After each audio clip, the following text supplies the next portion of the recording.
In the past few months, animals around the world, different species, have been documented of walking around in circles. I've heard claims of scientists saying it's some type of disease that's going on, but I can't foresee how that would be happening with different species, fish, insects, bugs, all around the world at the same time. Doesn't really add up to me. Romans 8:22 says, "For we know that the whole creation groans and labors with birth pangs together until now." So we know that all of creation, the animals and the plants, are even longing for the return of Jesus Christ. And we know that when Jesus comes back again the second time, that every knee will bow and every tongue will confess that he is Lord. And I believe that even creation, the animals and the plants will bow, because back in the garden, it wasn't even supposed to be this way for them. We know the lion and the lamb will lay down together in peace when Jesus comes back again. So even creation is longing for the peace and the millennial kingdom and the new heavens and the new earth that Jesus will bring. But it's interesting to think that Jesus says in the last days that it will be like the days of Noah. And what's something that took place in the days of Noah? Well, animals did something very strange. In Genesis 6:19, animals in pairs walked all around the earth to Noah's ark to be rescued from the flood that was coming. There's also many other instances in the Bible of God using animals to get his message across.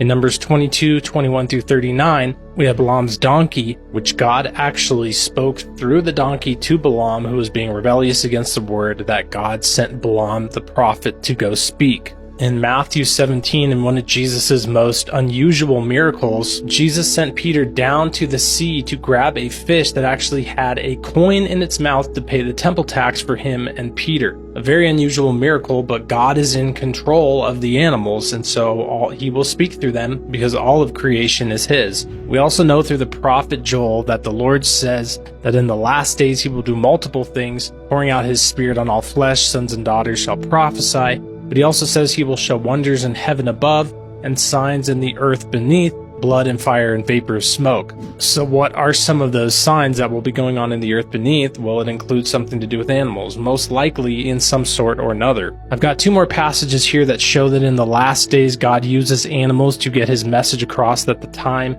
is short and the return of Jesus Christ is soon. In Revelation chapter 8 verse 9, it says, "A third of the living creatures in the sea died, and a third of the ships were destroyed." So these will be signs of the very last days.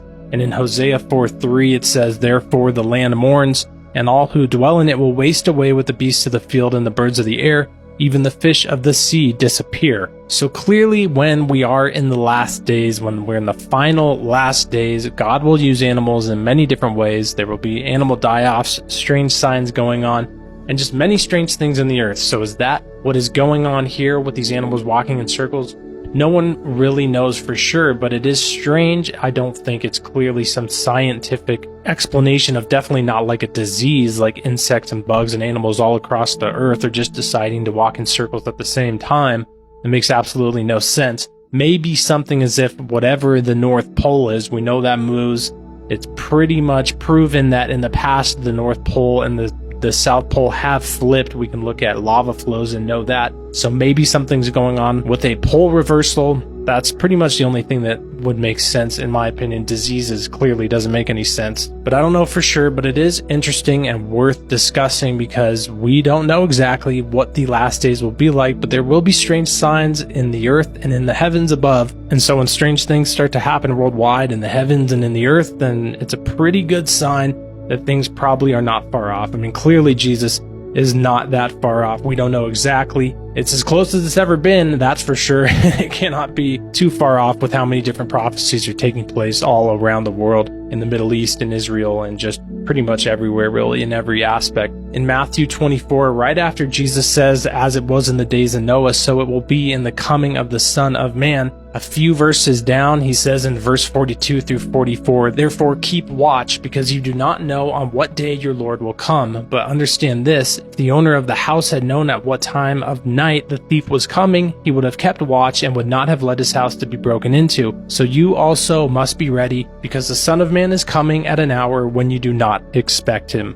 Thanks for watching, and God bless.